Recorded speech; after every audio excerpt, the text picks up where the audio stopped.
Welcome back. This is part two of looking at three remaining Japantowns in the US. Today we are here at Little Tokyo in Los Angeles, California.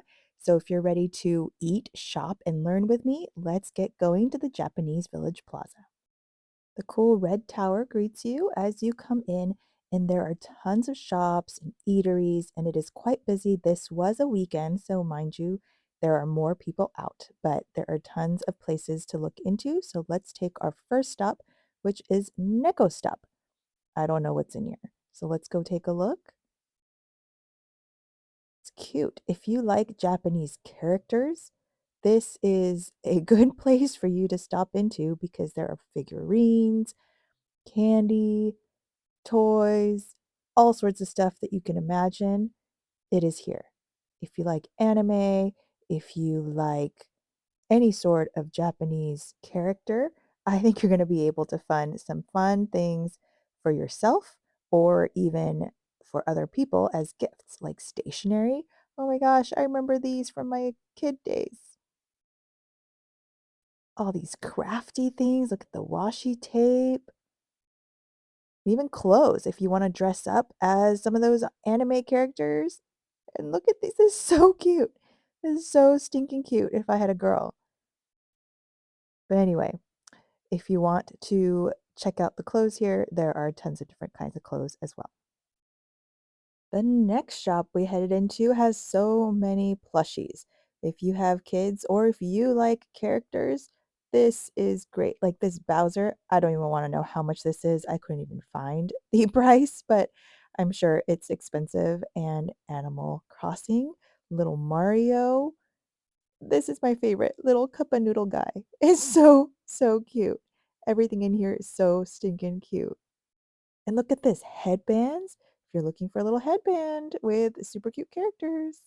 So my friend and I wanted to go to the Sanrio store because it just takes us back to childhood. I was just not expecting a line to go in since the store itself isn't that big, but there's no video or photos either. So here's the inside of it. Like I said, it's pretty small, but I did get a little sneak. So here is the cute billboard in the back. They have some fun things, so worth a visit, but didn't buy anything. It was cute though.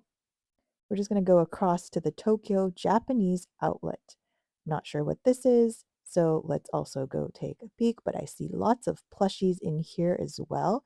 I mean, look at that big Kirby and the big mushroom, Animal Crossing. So a lot of similar things across stores, but there are also a lot of different things. And look at all those Mario guys in the back and the Animal Crossing guys in the front.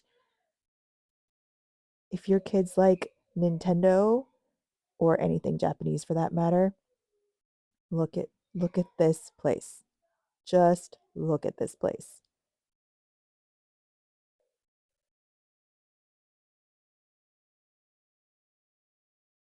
Okay, I don't know if I'm a weirdo, but these mugs caught my eye.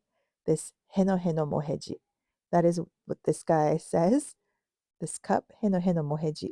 My dad actually draws people's faces like that. So it was just funny. The maneki neko, which is the cats that are supposed to be greeting you in. Lots of fun things that are very, very Japanese in the bento boxes I've seen elsewhere too. But look at these cute sleeping character pillows. They're so soft. I'm sure my kids would love everything in here and would be asking, can I get this? Can I get this? But look at the Pikachu bento boxes. So we stumbled upon this place right next to Sanrio, and obviously those imagawayakis, those round things right there, you get to see them make it, which is fun. Look at that. Super fast. But that is what they seem to be known for. So we're going to try one of those. And I love mitarashi dango, which is the little mochi ball dangos that have the sweet soy saucy glaze on them. So I'm going to try one of those as well. Let's start with the imagayaki. It's got red bean on the inside, so it's a sweet red bean, and it's kind of chewy on the outside, chewier than I thought, but it is delicious. Warm because they just made it. It's delicious. It's definitely worth a try. The mitarashi dango, on the other hand, they do hold a special place in my heart because I love these, but they're actually quite expensive here just for one stick, and it was nothing special. So if anything, go for the imagawayaki. So we are going further into the plaza, and there is a Nijiya back there. There seems to be a Nijiya in so many different places, but that may be because the grocery is awesome. If you recall, in the first Japantown video from San Jose, there was a Nijiya there as well. We'll keep walking through. There's a bakery here and a bakery a little further back as well. But look at these lanterns, these chochins up top with the red and the white. They're just festive. They're pretty. I really like them. The trees are pretty also. It's just a really nice atmosphere as you're walking through.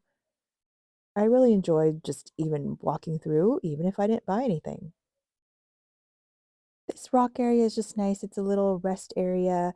I thought it was just nice in both the San Jose and the LA ones that they had little rest areas.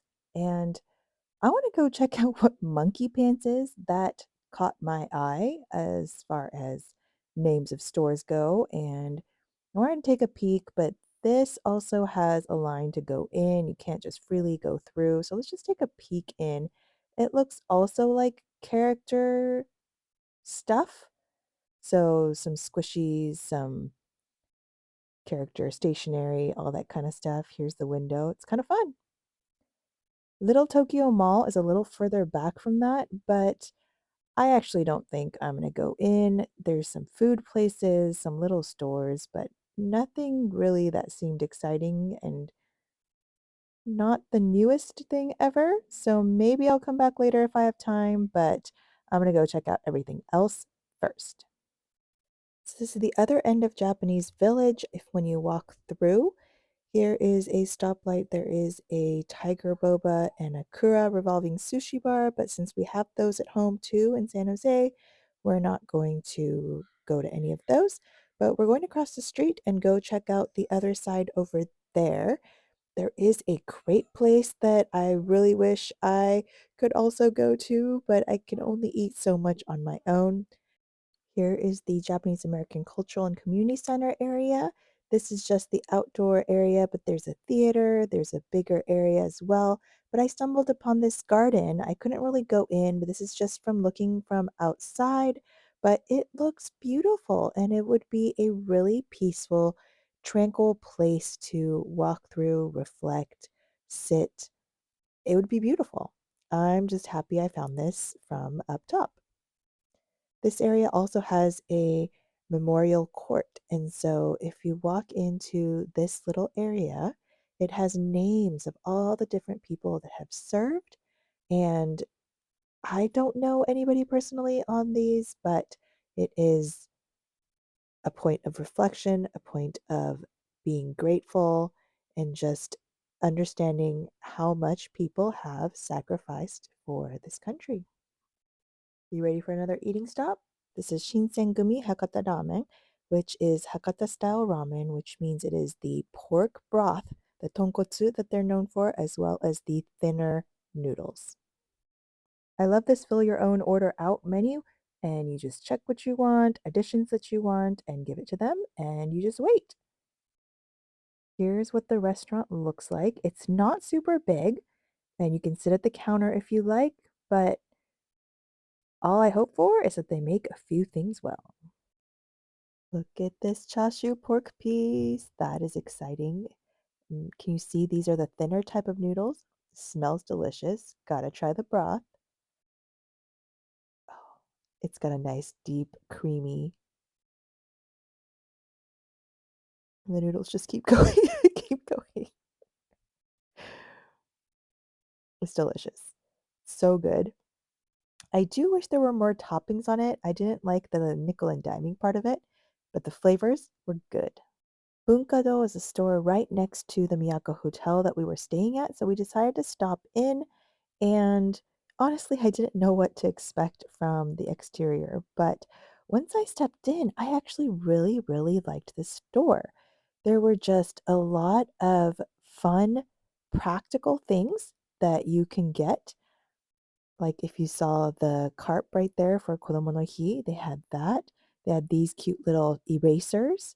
So cute things that I could take back for my kids, magnetic checkers, just things that weren't expensive, but actually useful and practical, not just tchotchkes, though they had those too. I wasn't super interested in the little tchotchkes, but if you are, they've got a lot of those. But they also had books, plates, and even like nigiri makers. Just a fun place.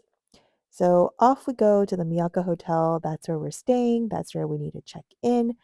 I'm hoping they are ready for us.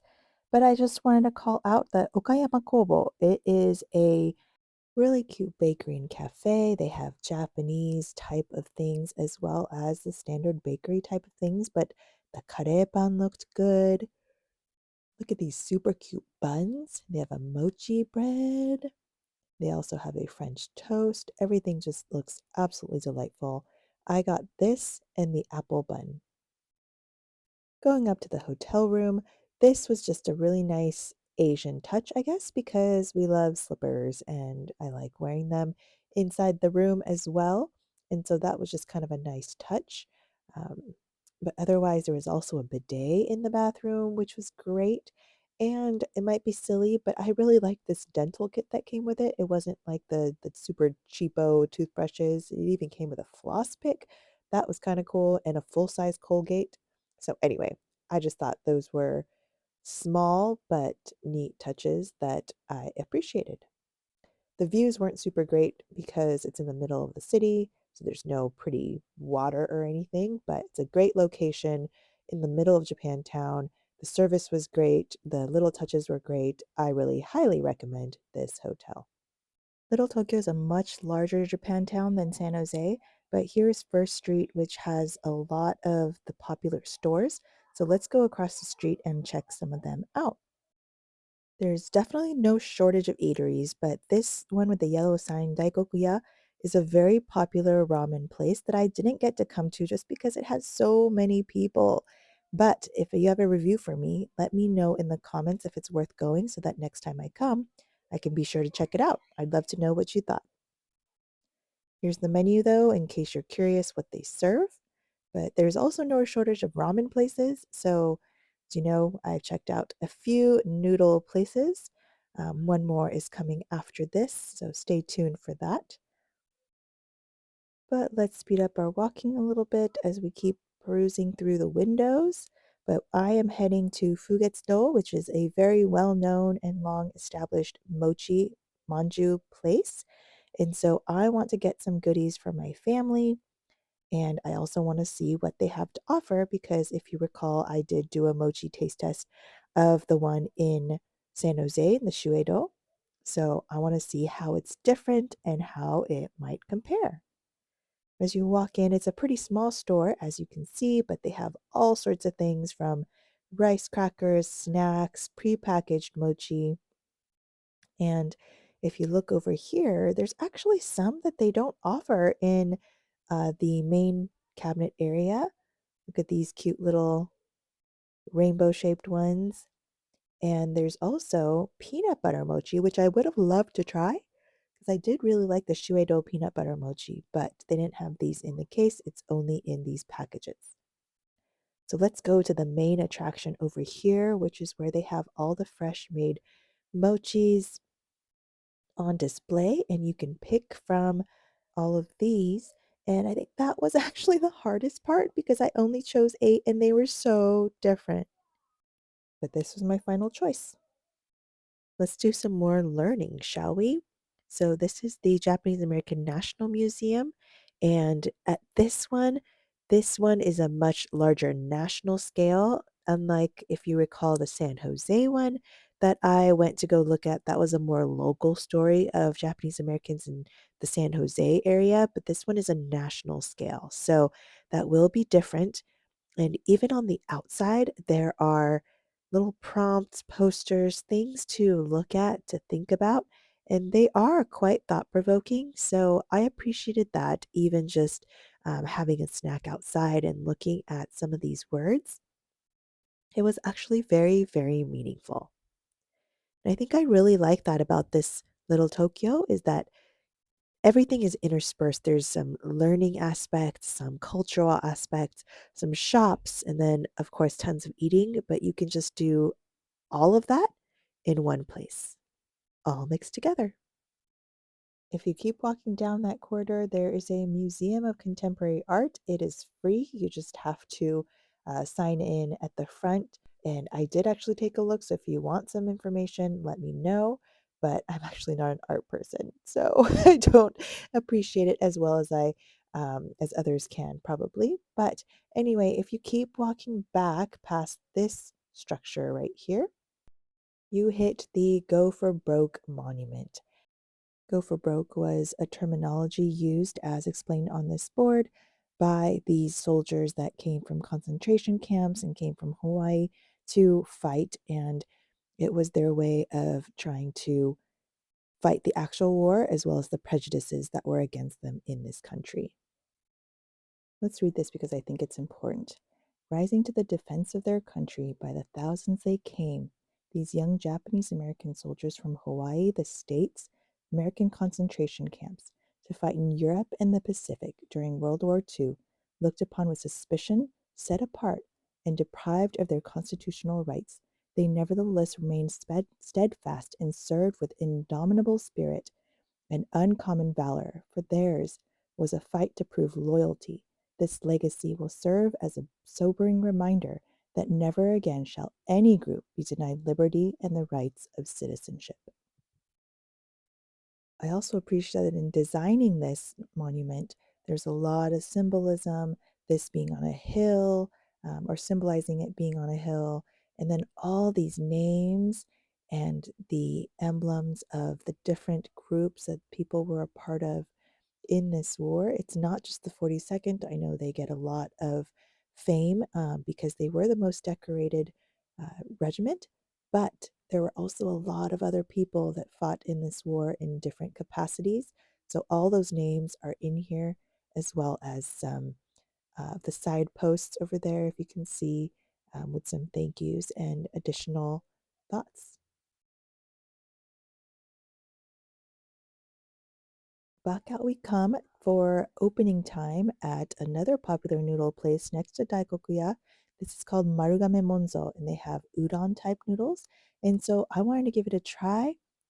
I am just one person, and so hopefully this goes pretty fast. But you put your name down, they call you. They've called me to the counter space over here.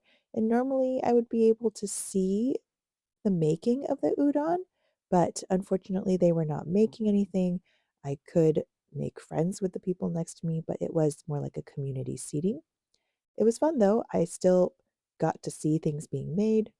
I ordered the bukkake udon, which is their cold noodle with the grated daikon, and you just pour the sauce on top. I did order a side of shrimp tempura because I wanted to give it a try. And why not? And I wanted to try the cold noodles because then the noodles would be like a fresher texture. You know how when it's in hot broth, it'll get a little softer as it comes. And so I'm giving this a try. It was really, really good. It was super simple, but the flavors, the texture, everything was really good. And here's the shrimp. Look at how kind of thin and big it is. But I'm going to get my tempura tsuyu, tentsuyu, which is like the dipping sauce. Super crispy on the outside. It's like fluffy, fluffy. And this is what's left of mine, my shrimp tempura. And the guy next to me got the carbonara udon, which they are also very famous for, but it was a little too creamy for me, and I'm not a huge cream person. So I went with my lighter choice, especially for the first time. But if you like uni and carbonara cream sauce, go try that one. But look at this shrimp. It's actually not super shrimpy inside. It's a lot of crust or koromo, so that was a little bit sad. It tasted good because the crispy batter, but I topped it with a lot of the grated daikon. That made it delicious. I love the tail too. I ate the whole thing. Delicious. I ate the whole thing. Totally did. It's a pretty big bowl too, but I was a hungry girl. I also wanted to show you one other mall. It's called the Little Tokyo Galleria. It is a little removed from the area that we were just at, so it is a quick, maybe 5 to 10 minute walk, depending on how fast you walk, or a quick drive. But this is also another mall. As you see, Beard Papa's. There are a few things here that we also have back home. in our area, and so I'm not going to walk through all of it like a Daiso. We also have check out my Daiso walkthrough video from the Daiso near my house. But we will keep walking through because I want to show you what's in here. I didn't go upstairs or anything either, but this actually brought back so many memories because I remember my mom and I would drive up to come shopping here back when I was little because we didn't have that many Japanese places in San Diego at that time. And so I just remember coming up and driving, and this Utsumanayado, which is, they have tons of all these beautiful plates and mugs and anything you need to eat or drink from, they've got it. It's absolutely beautiful. But let's keep going because I need to show you through this grocery. This was a different grocery before, but now it is a marketplace. I guess they just call it marketplace, but it is another Asian market. And this is the little Tokyo Galleria. Let's just take a quick walk through. Every market, especially an Asian market, needs a good seafood section, right? So here's the seafood section. I also think it's noteworthy that they will clean your fish for you. So if you bring your own fish that you caught or whatever, they'll clean it for you. That's pretty awesome. And here is the to-go areas. So there is Korean takeout, all the side dishes. I love me my banchans. But this is the area where they have store after store where you can just take items to go. And I think that is fantastic, whether if you want to take lunch from a poke place or Korean or sushi, you have all of those options as you walk through this section.